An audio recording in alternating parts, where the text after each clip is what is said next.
You're going to have 2.5% of your population going to be dead unless you do something. And here's the magic vial, and we're not going to let you have it unless you agree to our terms and conditions. And if you don't take this elixir, your population is going to be decimated, and they're going to have you up on a pole. That's kind of the deal. Is this the biggest risk we've ever taken with humanity? These vaccines, these genetic vaccines that have been deployed globally, are neither safe nor effective by any objective standard. Pfizer delivered what the government bought. If you look at it through the eyes of Pfizer, it is the perfect product. You have recurrent dosing. You have a single purchaser who does all your marketing and distribution and absolves you of all liability. What's not to like? You've become an expert in information warfare, really, because you've experienced it. You understand the medical side, but now you say it's Pfizer, Reuters. These tools, they actively manipulate your knowledge. They actively modulate your emotions. Crowds can be directed to go here, there, or the other place. So if you want to add kinetic weaponry on top of that, it's child's play. You're already targeted. That's modern social media. You have to be aware that they are extremely skilled liars. They're trained to lie. They're trained to know how to manipulate your emotions and your beliefs. People have a choice as we're coming out of this. We've all been abused, really. We've all been damaged, but we don't have to be victims. We don't have to define ourselves as victims.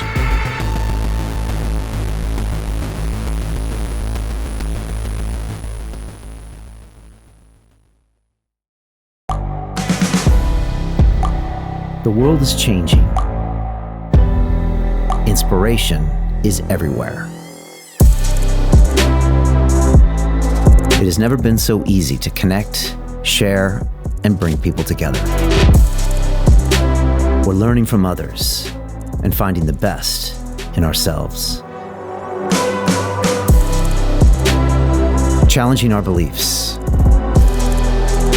Sharing our vulnerability. Overcoming our fears.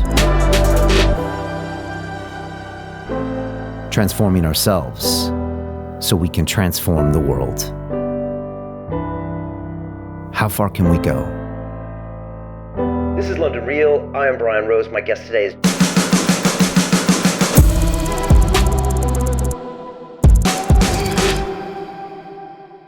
This is London Real. I am Brian Rose. My guest today is Dr. Robert Malone, the internationally recognized virologist, immunologist, physician, biochemist, and author. You are credited as the original inventor of mRNA delivery and vaccination as a technology, and have spent much of the last 40 years working on vaccine development with extensive experience in drug repurposing for infectious disease outbreaks. You have submitted almost 100 scientific peer-reviewed publications and have been invited as a speaker at over 100 conferences. However, for the past 3 years, you've been subject to censorship and defamation because you have criticized the U.S. government for their methods and standards of bringing vaccines to market in a safe and effective manner. You have said, if they can remove my voice, my experience, and my expertise, they win. Dr. Malone, welcome to London Real. Well, thanks a lot for that intro. That's very well said and much appreciated. Well, look, I want to jump into it here. You've got an incredible book and all sorts of really interesting IP. And, I'll just jump into it. You've called this, quote unquote, the largest human experiment ever. And according to the latest numbers I saw from you, and those are probably higher, more than 5.41 billion people worldwide have received a dose of some type of COVID-19 vaccine, equal to about 70% of the world population. I want to talk about what that means and the ramifications. I had a flashback today to November 11th, 2020, Robert, when I had Dr. Martin Kulldorff on this show. We streamed it live on our Digital Freedom platform because YouTube had been giving us strikes and banning us for months before that. He had just written the Great Barrington Declaration alongside a bunch of other scientists and was talking about how, statistically, it didn't make sense because a lot of the deaths were coming from a very small percentage of the population, usually an older population, and they were just running the data and asking some questions. 3 very top-level scientists, I think Stanford, Harvard, and Oxford, I think they were. And there was one point Robert, where All full professors yeah, of epidemiology, yeah, as about as qualified as you could possibly get. yeah, very much so. And I one thing I said to him towards the end, and I just watched the clip back. I'm gonna post it to my social and see how long it lasts. Is I said, Martin, I said, we're about to vaccinate billions of people. I said, more so than any atomic weapon, any genocide. Isn't this the biggest risk we've ever taken with the entire human population ever? I said, usually we take 10, 15, 20 years to come to vaccinations. This one's been developed in less than a year.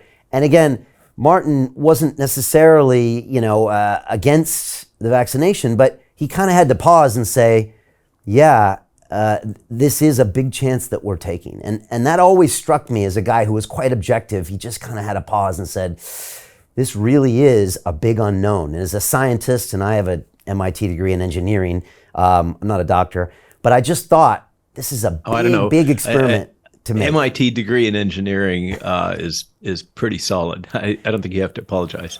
So I remember asking him that, Robert, and I had a flashback when I was just preparing for this. Of course, fast forward, I guess about 2 years later. And by the way, at the time, there was nobody really having these conversations. We were one of the few that was fortunate enough to have a lot of different people on putting these ideas out there, just trying to get the information out. But it really struck me as this big question mark. And now fast forward to where we are today. Maybe just start off with some of your thoughts as far as that number of people, some type of vaccine, what we know, what we don't know. Is this the biggest risk we've ever taken with humanity? Well, it's certainly the largest experiment I think we've ever conducted. And the vaccines, quote unquote, and there are many that will shoot at me for even using the term vaccine in this context, are only one of many of these massive public health experiments that we've performed globally. The others being the lockdowns in particular, and social distancing, mask use, etc. Just a moment ago, my wife brought me the latest analysis on masking from the group in the UK that does a lot of the meta-analysis, and they've clearly concluded that the masking is not statistically significant in its impact, and most of these measures now have been shown to be at best ineffective, and at worst massively damaging, particularly when you factor in the impacts on children. Martin, I agree with you. Martin is absolutely not a firebrand. He is a very cautious, balanced individual. He is, even compared to Harvard Reich, he is very cautious, as is Jay Bhattacharya, who's maintained his position at Stanford as a full professor. And was the one, by the way, that I'm talking about the other great Barrington Declaration authors, just for the context for the audience. Jade Bhattacharya, full professor of epidemiology at Stanford, was the one that Elon Musk asked in to evaluate the information that we now call the Twitter files initially. And within a couple of days of Jay visiting headquarters for Twitter in Silicon Valley was when my account got turned back on, as well as Peter McCullough and a few others. So shout out to that. Another thing regarding Great Barrington, the real catalyst for that was actually Jeffrey Tucker, who runs the Brownstone Institute. You may or may not read the articles from Brownstone, but they have absolutely been at the forefront of citizen journalism all the way through this, and have done really the best work in tracking down the events involved in, let's call it, assimilation of the China model through the national security apparatus in the United States that then got propagated down through Homeland Security, DOD, and Health and Human Services. So just a shout out to Brownstone and Jeffrey Tucker for their leadership.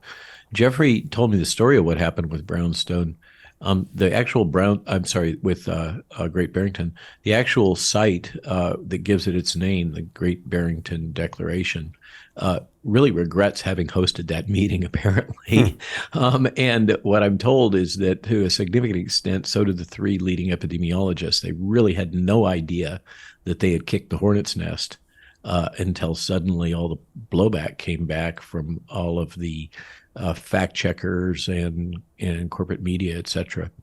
Much as we've all encountered, I think they were really gobstruck by what they encountered. So it certainly has been a long, strange trip, to quote the Grateful Dead, over the last 3 years, and left is right and up is down.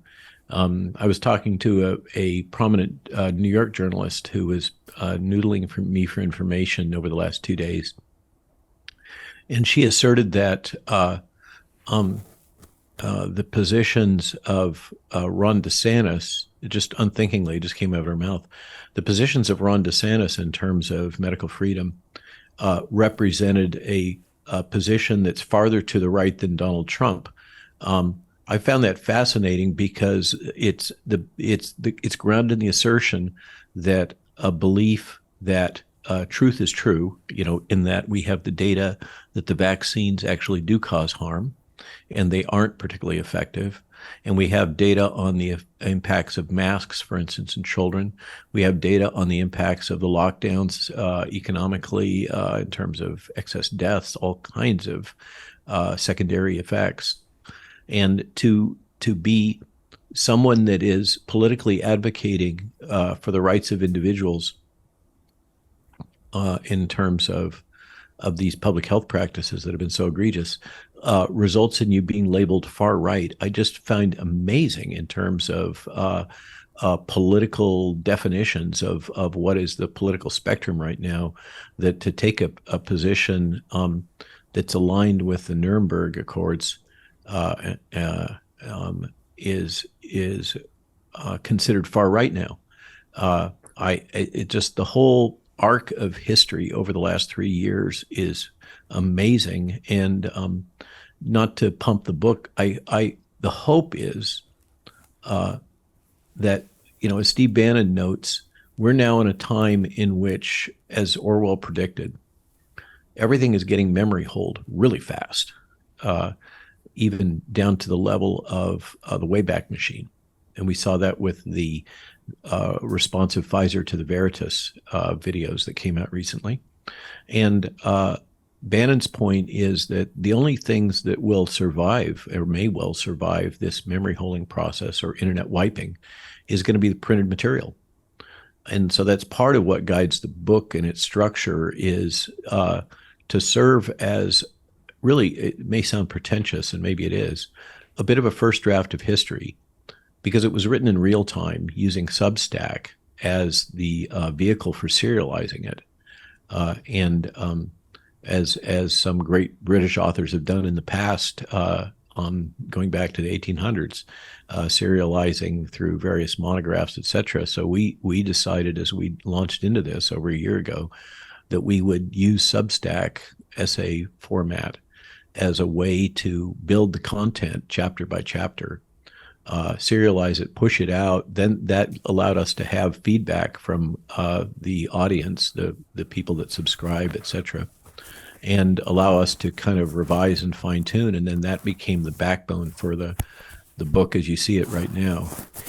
You just mentioned the Wayback Machine. So for people that don't know, it's the thing that records the history of everything ever posted on the internet. And you're talking about this recent Veritas piece where they secretly recorded this Pfizer executive and Precisely. And what did you say? Are they actually going back and altering? So there is actually a documented accord now between the Wayback people that run the Wayback Machine and the U.S. intelligence community. And for instance, one of the things that was fascinating, you may recall all of the controversy around the American issue of the Hunter Biden laptop that was purported to be a fake by the New York Times, among others, as opposed to, I think it was the New York Post that broke the story. And so you ended up with a little crosstown shooting match there. And the decision was made and it's now documented in Twitter and of course across all media that this Hunter Biden laptop story was fake news and it should be suppressed. And so initial articles that had been posted were literally wiped from the Wayback Machine as part of that agreement that exists now, that the U.S. government and the intelligence community and presumably Five Eyes can go in, like they edit Wikipedia very aggressively, by the way,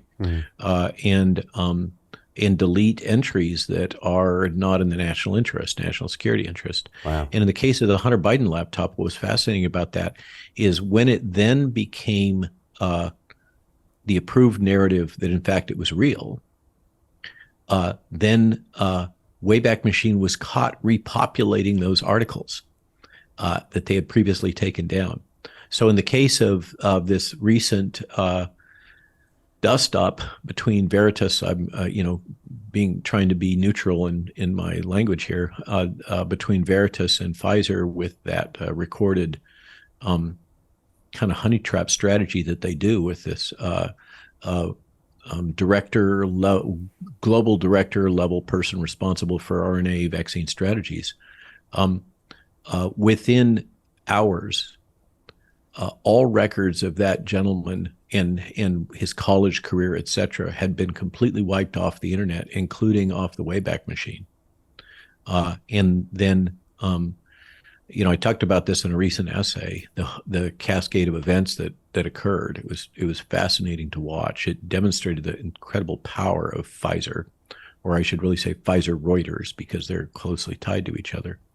And for instance, your own Daily Mail, one of the largest circulating publications in the world, put out an article about the Veritas drop within minutes, it seemed, and then within an hour that was deleted, and only people that had screenshot it still could show a record that in fact it had been on the Daily Mail. And then there was absolute press blackout globally on that story until really the alternative media and podcasters like you and I spoke about it. And then Tucker Carlson, I had pinged Tucker about the story before it ever broke. He's a buddy, and give him a heads up. And so the following day after they had done their diligence, because there was one of the kind of dark arts that was circulated was that this gentleman was a fake. And this was all fraudulent. And for people that haven't seen it, could you just describe what they recorded and what had happened in that? I think it might be good to have some context. So in this, and I do recommend, although apparently the YouTube video has been dropped from YouTube after a crazy number of views, 8 million or something, but you can still find it on Rumble and other platforms. Twitter, it's on there as well, right? I don't know if it's primary on Twitter. A lot of those are links to the YouTube, and Twitter is now not playing nice with YouTube in a fascinating twist of events. So what it involves, Project Veritas here in the United States takes as a mission. It's a I guess it's a nonprofit funded by donations. And it seeks to uncover government corruption in particular. And it uses a particular strategy repeatedly in its modern embodiment. It got caught kind of with its fingers in the cookie jar a few years ago and got in trouble with some editing of videos.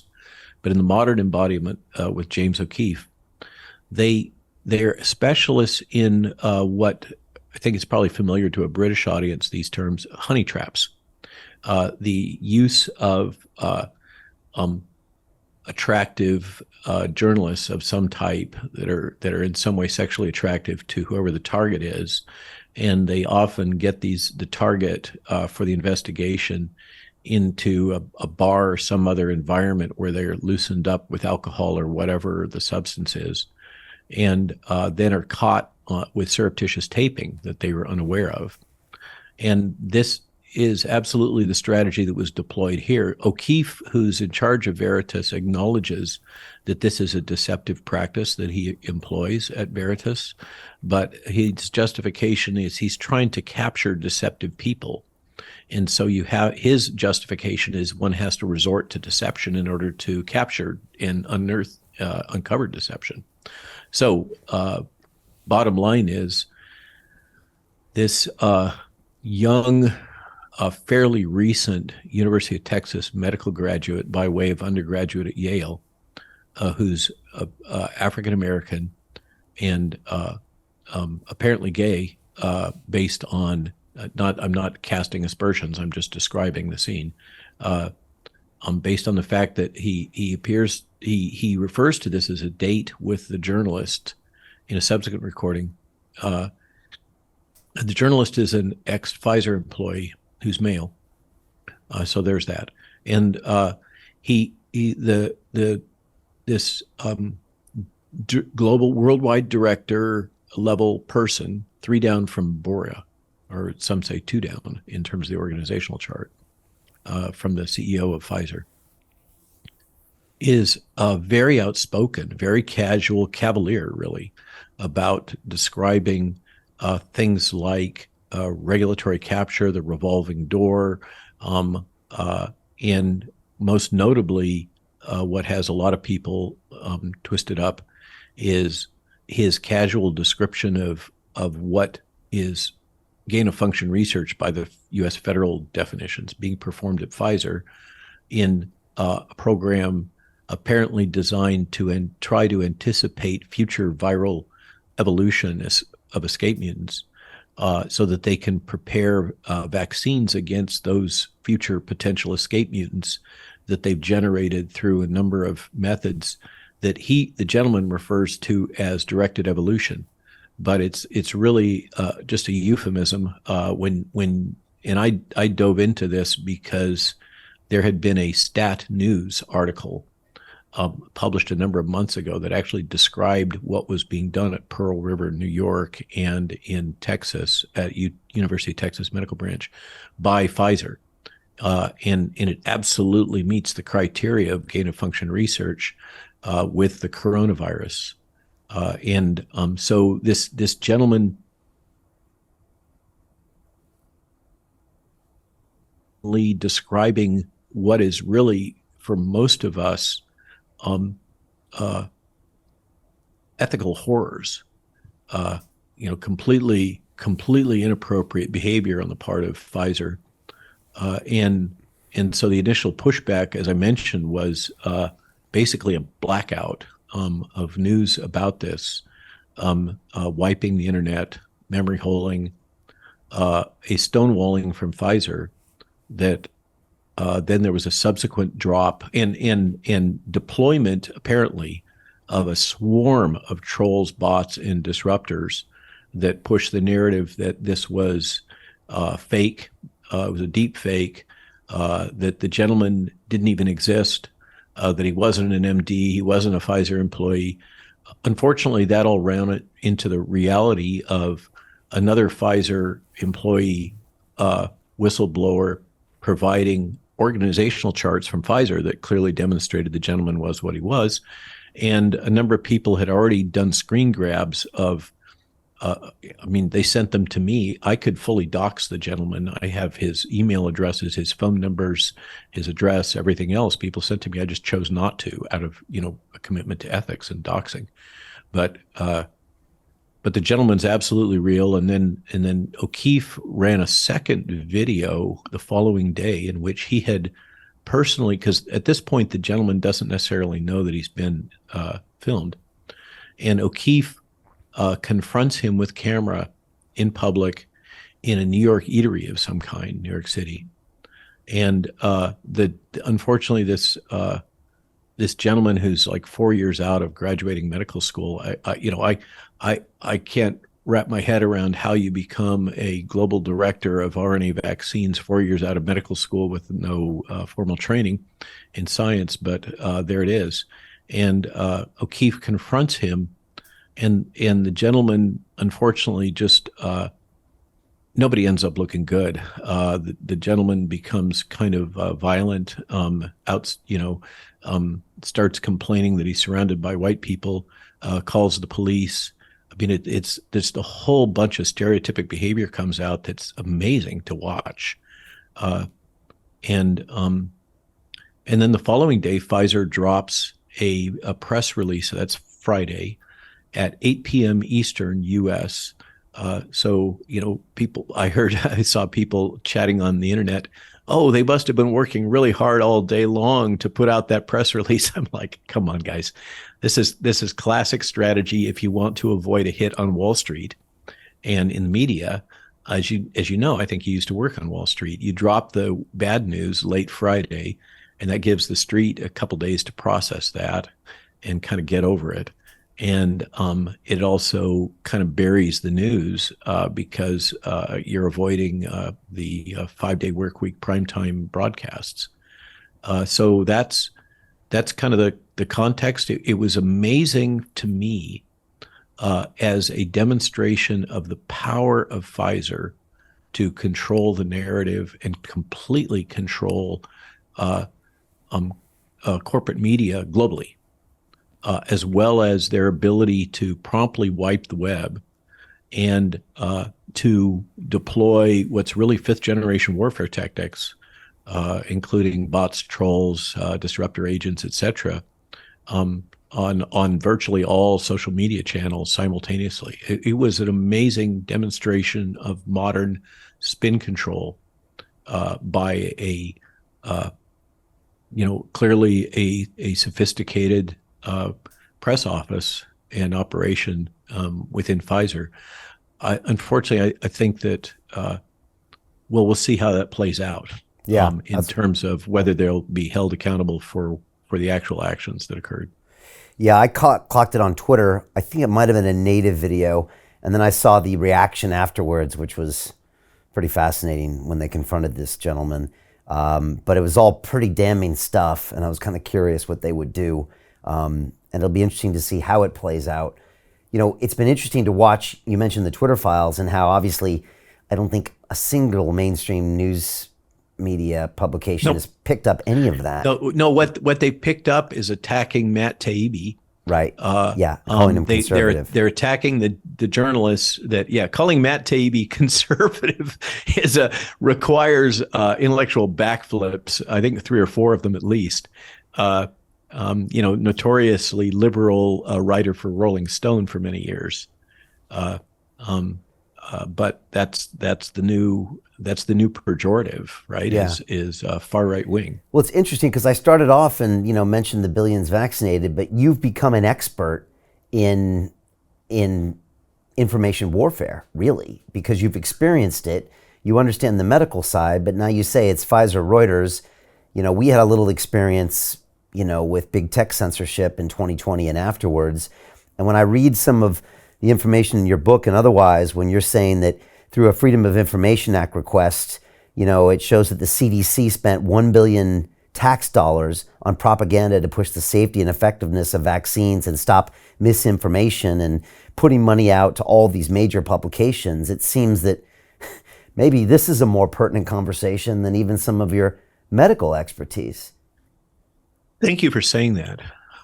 My guiding light here, having experienced what I've experienced, has been to help, and this is really the purpose of the book, to help people to comprehend what they've experienced. And for better, for worse, I found myself at the tip of the spear as these various information management weapons have been deployed. My wife's book that she put out in the beginning of February 2020 on how to prepare and protect yourself from the novel coronavirus was deplatformed, delisted, burned, whatever metaphor you want to use, by Amazon in March of 2020. And it was really quite benign. It was written to academic standards by a PhD in public policy and biotech, that being my wife, and myself, and highly referenced, academically cited, and deplatformed.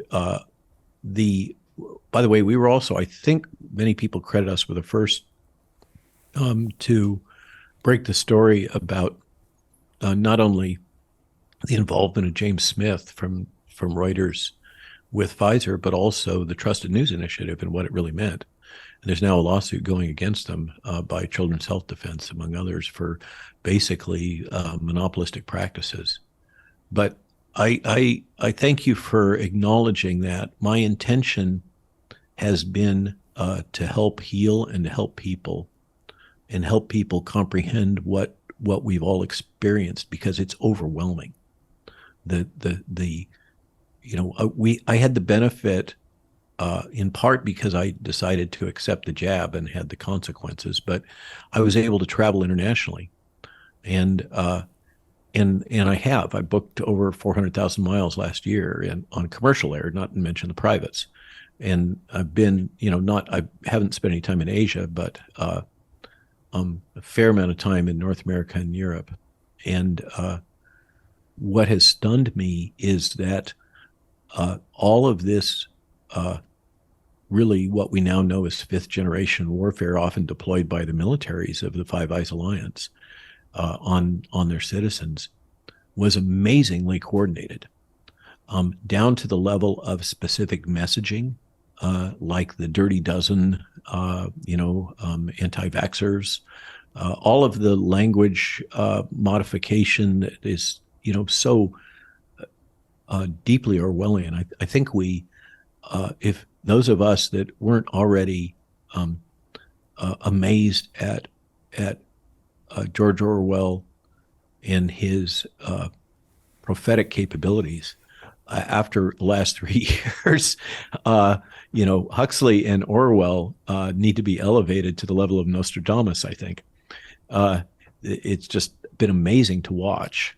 And one of the things that hit me hard recently was I was in Vienna, Austria, for another one of our events. And I was speaking to some people within the arts community there that ran coffee shops and such, it's Vienna.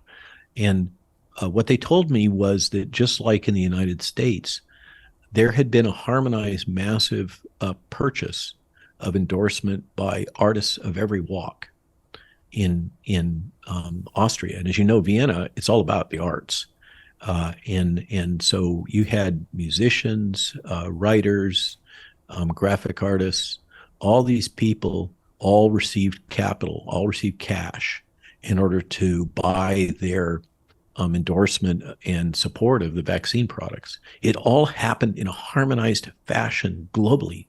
We've never seen anything like this. And I can tell you, as a veteran of multiple outbreaks, I've never seen anything like this. It was amazing what we've all experienced. And now the press releases are coming, the FOIA documents are coming out in the lay press, in the UK, in Australia, and in Canada in particular, not quite so much in the United States, that are documenting that, in fact, the militaries of the military PSYOP operations within all of these nation states were intimately involved in all of this coordinated messaging, enticement, coercion, and then, of course, in many cases throughout Europe and North America, mandates for a experimental medical product. We've never seen anything like this in our lives. I haven't. I don't think you have. I'm just writing my essay right now for today's Substack and comparing the 1918 outbreak to the current one. And in the 1918 H1N1, we call it Spanish flu here in America because we want to blame the Spaniards when in fact it probably originated in the Midwest in the U.S. and Midwestern pig farmers, but that's another story. That had 50 million deaths globally. We're at about 6 million currently with COVID, and that's probably an overcount because of the financial incentives to overcounting in the United States, certainly. And if you just the raw numbers, that's a massive difference. And about 2.5% of the world's population was lost during the quote Spanish flu or H1N1 1918 outbreak. which is kind of the gold standard for big kahuna global outbreaks. And here, when you run the numbers, it's something like 0.002% of the global population. I mean, all of this jabber about what a huge public health tragedy and any loss of life to infectious disease. I'm not in any way belittling the damage that was caused, but a lot of that damage was iatrogenic. A lot of it was avoidable. A lot of it was caused by medical mismanagement. As we mentioned earlier, it was caused by the lockdowns. What has happened here is a stunning example of the problems of a centralized management and decision-making tree. And we can nitpick at who was the puppet master, and the you're a guy that has a background in finance, and you probably even, I imagine you might even personally know Ernst Wolf, but in Germany, who's been a major voice in advancing the theory that this, either through pre-planned or reactionary, was exploited for a variety of economic and political advantage globally. And we see the consequences of that in the massive financial shift, that occurred during these 3 years. But, I think we're all still having, even me, who's, as black-pilled as you can get at this point, just about, I'm not busy saying that Bill Gates is trying to depopulate the earth or Tedros, or, I mean, that's I won't go there. Many people do, but in terms of data-based blackpilling, conspiracy theory, I'm about as far out. I'm still amazed when I saw that video from Veritas, and I was given the embargoed video to react to, and then they captured my reaction almost in real time immediately after I had viewed it. I was stunned. I mean, I still think that I'm, I tell myself I'm not naive, as naive as I used to be, and I am still stunned by what I encounter and learn on almost a daily basis about what's transpired here. Yeah, I appreciate you saying that. I might have actually seen your reaction video, and the fact that you're stunned, I think, means that you're still able to be objective, and so that's a good thing. We had a bit of an experience, and I might as well just break it down because I think it might be relevant here, and then I'd like to just dive a little bit deeper into some of the points you're making in the book and some of the realizations. But just to give you a background, I started broadcasting kind of Joe Rogan style back in 2011. I was actually inspired by Joe to basically quit my job in finance and start podcasting when no one seemed to care. That was bold. Yeah. And so, I went and did that for 9 years, where I had about 1,000 people on my show, and I uploaded these videos to YouTube. And by the time we got to March 18th, 2020, I had almost 2 million subscribers and probably 500 million views on the platform. And it broadcasts, all sorts of different episodes. I'd actually been on Rogan's show back in 2012, and I'd had, you name it, on my show: activists, politicians, heavyweight boxers, all that stuff.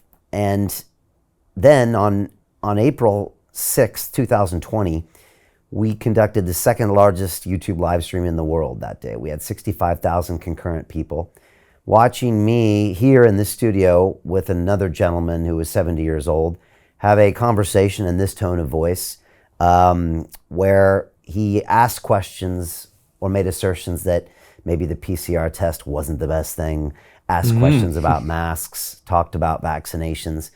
And it was so much in demand that if we extrapolated the numbers, the episode would have gone on to been watched 30 or 40 million times, and would have been watched more than probably the most watched podcast at the time, which was Elon Musk smoking weed on Rogan's show, which is about 20 million.